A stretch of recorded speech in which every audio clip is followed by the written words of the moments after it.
There's coldness there, there's karma. There's heat, there's flames, there's lava. Volcanic, what can we do? It gets manic. I know what I'd rather. Just beyond the glittering curve of Copacabana, past the surf and samba, rises a hillside veiled in shadows, Rocinha.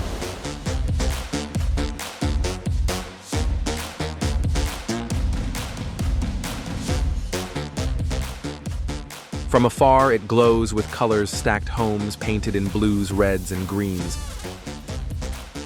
But step closer, and the palette changes to cables, concrete, and quiet tension. Here, vendors sell mangoes beside graffiti that whispers of unseen rules. And though the police wear armor, it's the men with walkie-talkies who give orders. This is not just a neighborhood, it's a city within a city. A place where survival is routine and silence sometimes is safety. Number 1 inside Rocinha. Just a few minutes drive from the luxury condos and 5-star hotels of São Conrado and Gávea, there lies another world, Rocinha. It's the largest favela in Brazil and home to a vibrant yet deeply challenged community. Official census data from the year 2022 counted around 72,000 residents in Rocinha. But anyone who walks through its narrow alleys and steep staircases will tell you the real number is much higher. Some estimates suggest there could be over 150,000 people living here, many without formal addresses or access to basic public services. These are people who exist in the cracks of the city's official records, but whose lives are very real. From above, Rocinha looks almost like a painting, red, yellow, and turquoise walls pressed tightly together, winding roads buzzing with motorbikes and rooftops, lined with water tanks and satellite dishes. But beneath this colorful surface lies a deep contrast. Rocinha is surrounded by wealth, yet remains isolated from many of the opportunities that come with it. In many ways, the neighborhood lives in the shadows of the very city it belongs to. Despite these challenges, Rocinha is not defined by poverty alone. It is defined by its people, their creativity, resilience, and determination to carve out a life in a place that often feels forgotten. There are more than 200 small businesses operating inside the favela, from bakeries and barbershops to digital repair services. Children play football in alleys barely wide enough for 2 people to pass. Music echoes from open windows, samba funk gospel reminders that joy still lives here even when resources do not. But the challenges are undeniable. Public infrastructure remains fragile. Many homes rely on informal electricity and water connections, which increases the risk of fires and outages.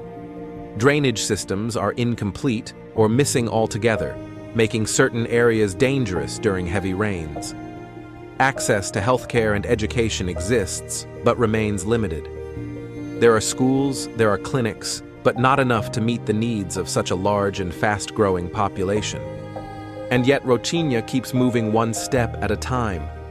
Like the hillside, it rests on the community, rises and falls, struggles and survives.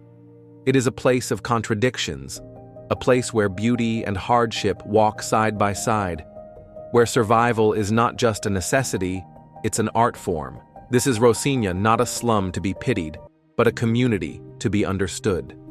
A place full of stories, energy, and life. And in the chapters ahead, we'll peel back the layers, revealing the power structures, the struggles, the hope, and the people who call this hillside home. Number 2, who controls the streets? In most cities, when you hear the word power, you think of government, police, maybe even politicians in suits. But in Rocinha, power wears a different uniform. It walks in flip-flops, speaks in code, and moves through alleys faster than sirens can echo.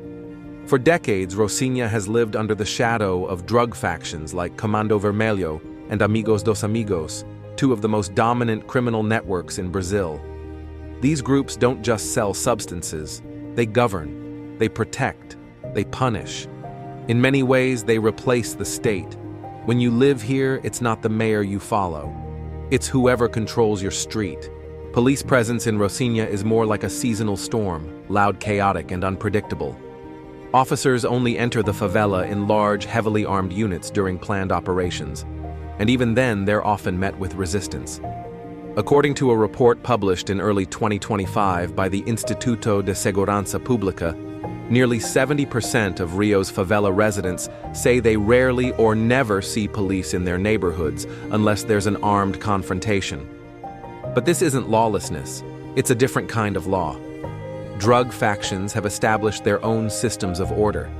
They ban theft assault or public disputes not out of morality, but strategy. Peace and quiet mean less attention from authorities. Order means business continues smoothly. And so, ironically, many residents feel safer under these unofficial rulers than during brief, violent police interventions. To keep control, these groups rely on a sophisticated network of lookouts, known locally as oleros. Most of them are young boys, some barely in their teens. Their job, to whistle or use fireworks as signals whenever someone suspicious enters the area, be it an undercover officer, a stranger, or even a drone. Eyes are everywhere. Conversations are coded. Outsiders are watched from the moment they step in. And yet, this isn't a movie. It's daily life for thousands of people. Mothers send their kids to school with whispered warnings. Shop owners know to close early when things feel off. A wrong word, a late delivery, or standing in the wrong place at the wrong time can carry consequences swift, silent, and never seen in a courtroom. Still, most residents don't speak out, not because they agree, but because survival depends on silence. In a place where the line between protector and predator is blurry, many have learned to adapt rather than resist. And that silence, heavy, unspoken, and constant, is perhaps Rocinha's most defining sound. What's most heartbreaking is the paradox. The very groups that intimidate also provide. In the absence of state support, they hand out food, pay for funerals, sponsor parties, and sometimes even mediate neighborly disputes. For some families, that's the only help they'll ever receive. So who really holds the power in Rocinha? The answer isn't simple. But one thing is clear: when the state steps back, someone always steps in. And here, power doesn't wear a badge, it holds a radio, walks the rooftops, and never knocks before entering. Number 3. Living without infrastructure. When it rains in Rocinha, it doesn't just pour, it reveals. Water rushes down the narrow alleys, flooding homes, sweeping away plastic chairs, buckets, and sometimes people's only belongings. In just a few minutes, a normal afternoon can turn into a race against water, mud, and fear. This is not a rare event. In Rocinha, a favela where tens of thousands of families live shoulder-to-shoulder, infrastructure is not a guarantee, it's a gamble. Many homes don't have legal access to utilities. Instead, residents rely on makeshift electrical and water systems known locally as gato. The term may sound playful, but the danger is anything but. Electric wires dangle overhead, exposed and tangled like jungle vines. In some places, you can hear the hum of illegal connections buzzing above your head. It's estimated that nearly 40% of Rocinha's households still depend on these informal systems, making the risk of electrical fires, short circuits, or power outages a daily concern. And it's not just electricity. Water too often flows through improvised pipes, tapped illegally from public lines. This gato water is usually untreated, inconsistent, and vulnerable to contamination. But the problems don't stop at what flows in. What flows out, wastewater and sewage, is a whole different crisis. Rocinha lacks a comprehensive drainage system. That means rainwater, garbage, and raw sewage often share the same path, the streets. During the rainy season, which stretches from December to March, flash floods are common, and the water quickly becomes a cocktail of mud, bacteria, and human waste. The Brazilian Institute of Geography and Statistics reported in 2024 that roughly 1 in every 4 homes in Rocinha is not connected to a formal sewage system. And when sanitation fails, sickness follows. Cases of leptospirosis, a bacterial disease spread through contaminated water, spike during the rainy months. Dengue fever, transmitted by mosquitoes that breed in standing water, is another silent threat. In 2023 alone, Rio de Janeiro recorded over 110,000 dengue cases, many concentrated in high-density communities like Rocinha. Navigating the favela itself is an exercise in caution. Streets are often no wider than a motorbike with sharp inclines and sudden drop-offs. Ambulances and fire trucks cannot access large portions of the neighborhood. In emergencies, residents have to carry patients sometimes for blocks just to reach a place where help can arrive. That means a heart attack, a fire, or even a pregnancy complication becomes twice as dangerous, not because of the condition itself, but because of the delay in response. Even basic road maintenance is a luxury. Broken steps, cracked pavements, and collapsed pathways are common. In a place where every square meter is built on top of another, a damaged stairway can isolate entire families from schools, clinics, or grocery stores. It's not just inconvenient, it's paralyzing. Still, life goes on. Somehow, people adapt. They memorize the dry paths they install, handmade railings they fix what breaks with duct tape string or whatever they can find. That spirit of resilience is part of Rocinha's soul. But make no mistake, resilience shouldn't be the system. Infrastructure should not depend on improvisation, because no one should have to choose between a roof and safety, between water and disease, between electricity and fire. In Rocinha, those choices are made every day, quietly, repeatedly, and dangerously. Number 4, the hustle economy. In Rocinha, work doesn't always come with a paycheck, a contract, or even a title. It comes with hustle. Here, the economy doesn't run on polished resumes or LinkedIn connections. It runs on street vendors, hairdressers, in alleyway salons, motorbike taxis, weaving through tight corridors, and construction workers paid by the day, sometimes by the hour. This is what economists call the informal sector. But for most people in Rocinha, it's just called life. According to Brazil's Ministry of Labor, more than 60% of working adults in favelas like Rocinha are employed informally. That means no job security, no benefits, and no safety net. You get sick, you lose income. You miss a day, you might lose the job. And when the only guarantee is that nothing is guaranteed, planning for the future feels like a luxury few can afford. Despite the hardship, this underground economy is incredibly dynamic. Tiny grocery stands line the alleys. Home-based bakeries open at sunrise. Repair shops operate out of converted living rooms. These micro-businesses, often run by women, don't just serve the community, they sustain it. But there's a limit to how far informal work can go. Without access to credit licenses or official recognition, growth hits a ceiling fast. And this is where another layer of complexity creeps in. In some parts of Rocinha, access to opportunity comes at a price. Certain residents must pay protection money to local groups, not the government, not the police, but drug factions that control territory. These groups operate outside the law but inside everyday life. They offer a version of order, sometimes even employment. Young men are recruited as lookouts, runners, or couriers. For a teenager with few options and a family to support, saying no is not always an option, it's a risk. It's a cycle that feeds itself. Limited access to formal education makes it harder to find official work. In Rocinha, dropout rates among high school students are significantly higher than the national average, with nearly 1 in 4 students leaving school before graduation. That's not always because of lack of will, but often because of necessity. They need to work. They need to survive. And even for those who do finish school, formal jobs remain out of reach. In 2024, the unemployment rate for youth living in Brazilian favelas was estimated at over 32%, nearly double the national average. Add to that the stigma associated with living in a favela, and it's not just a lack of education holding people back, it's geography, it's perception, it's systemic exclusion. So people stay in the informal sector, or worse, they get pulled into illegal economies, not by choice but by circumstance. And here's the cruel irony: this system of dependency actually works, at least in the short term. It feeds families. It pays rent. It gives a sense of purpose, even if it's temporary or dangerous. But it doesn't build futures. It doesn't create stability. And it doesn't offer a way out. In Rocinha, the line between survival and struggle is razor thin. The informal economy is not just an economic reality, it's a social condition, a consequence of absence. Absence of investment, absence of access, absence of justice. Number 5. Tourism or exploitation. It starts with a camera and curiosity.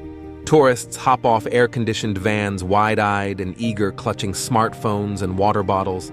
They've signed up for something different, something real. A favela tour, a glimpse inside Rocinha. On paper, favela tourism sounds like a win-win. Tour companies promise an authentic experience, one that shows the other side of Rio. They take travelers beyond the beaches into the tight-knit alleys and colorful rooftops that define this hillside community. And in theory, this kind of tourism brings money directly to the neighborhoods that need it most. In fact, by early 2025, favela tourism had become a multi-million real industry in Rio de Janeiro, with Rocinha at the heart of it. Around 80,000 tourists visit favelas every year, many of them guided through Rocinha's winding passages, stopping at local bakeries, art galleries, and rooftops with panoramic views. Some tour companies are locally owned and do reinvest in the community. A few even partner with schools or sponsor community projects. But as always, the story is more complicated than it seems. For every positive review left online, there's a deeper debate echoing through the walls of Rocinha itself. Because while some residents benefit selling crafts, drinks, or guiding tours, many others feel observed, like exhibits in a human zoo. This is where the term poverty tourism comes in. Critics argue that favela tours often cross ethical lines. They capitalize on struggle, they reduce complex lives to snapshots, and they allow outsiders to momentarily consume a version of hardship without ever confronting the systems that caused it. It's a strange paradox. Tourists are told they're supporting the community, but how much of that support actually stays? According to a recent report by the Federal Tourism Observatory, less than 25% of favela tour revenue reaches local hands.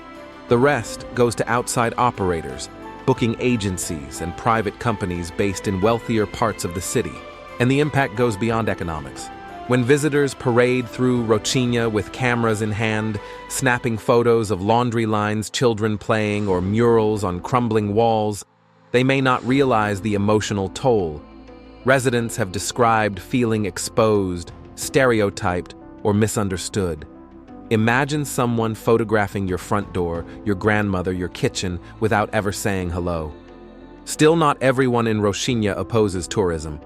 Some see it as a chance to flip the narrative, to show the world that favelas are not just about violence or poverty, but culture, resilience, and creativity. Local guides who grew up in Rocinha often offer a richer, more respectful view, sharing stories, music, history, and life with pride.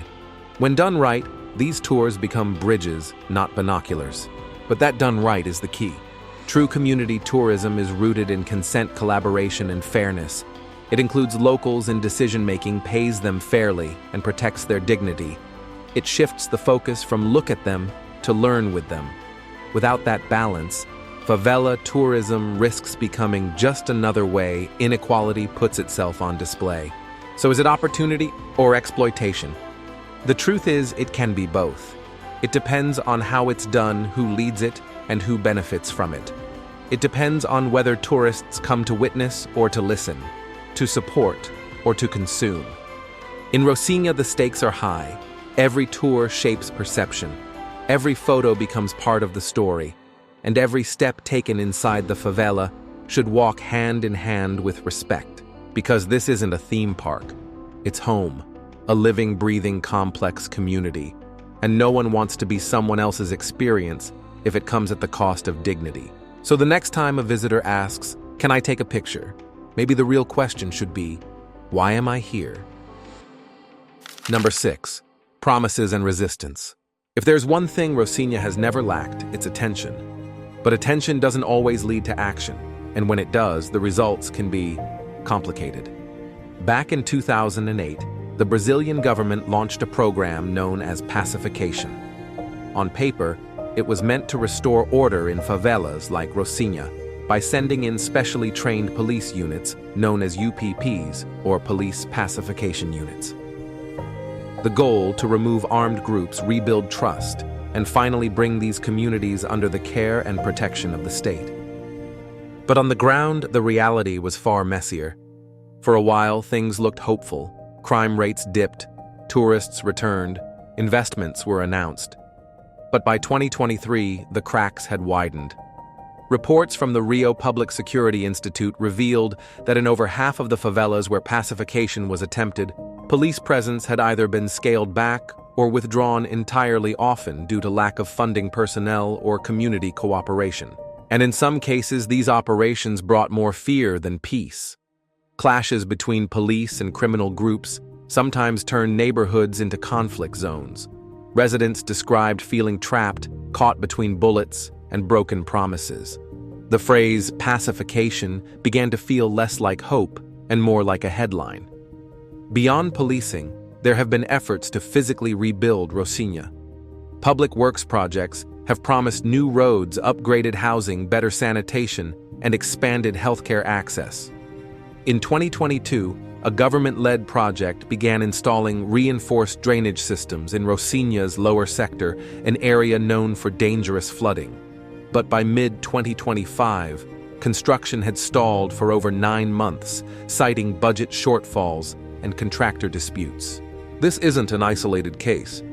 Across Brazil, nearly 30% of infrastructure projects launched in favelas over the past 5 years remain unfinished or delayed, according to the National Urban Development Observatory.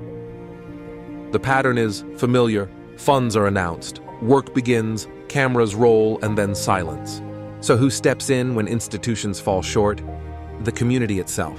Rocinha is full of local heroes, often unrecognized, unpaid, and unshaken. Grassroots organizations like Rocinha Sem Fronteiras and Ser Alzira are run by residents who know the struggle firsthand. They organize youth workshops, distribute food, teach literacy, and even offer mental health counseling. Many of them operate out of borrowed spaces and on shoestring budgets, yet they keep going. Not because they're funded, but because they're needed. And let's not forget the NGOs. International groups like Viva Rio and TECO have provided everything from emergency medical aid to temporary housing. But even their work is often slowed by bureaucracy, logistical challenges, and a lack of long-term government coordination. Still, one thing is clear: real change doesn't come from parachuting into Rocinha. It comes from within it. But that change needs support. Real, sustained, reliable support. Not just projects that look good on paper, but programs that listen, respond, and last. Because resilience, while powerful, shouldn't be the only tool people have. A community can only carry so much on its back before the weight becomes too much. So here we are. Rocinha has seen plans, promises, and patrols. It has hosted politicians and filmmakers, tourists, and nonprofits. But beneath it all, it continues to ask the same question. Will this time be different? Hope lives here, but it's tired. And it's waiting not for miracles, but for follow-through. Because when the spotlight fades and the next crisis draws attention elsewhere, Rocinha remains, still climbing, still fighting, still building one block at a time. Rocinha is more than just a neighborhood. It's a mirror, a reflection of Brazil's deepest contrasts. Perched between luxury and hardship, between potential and neglect, it stands as a powerful symbol of urban inequality.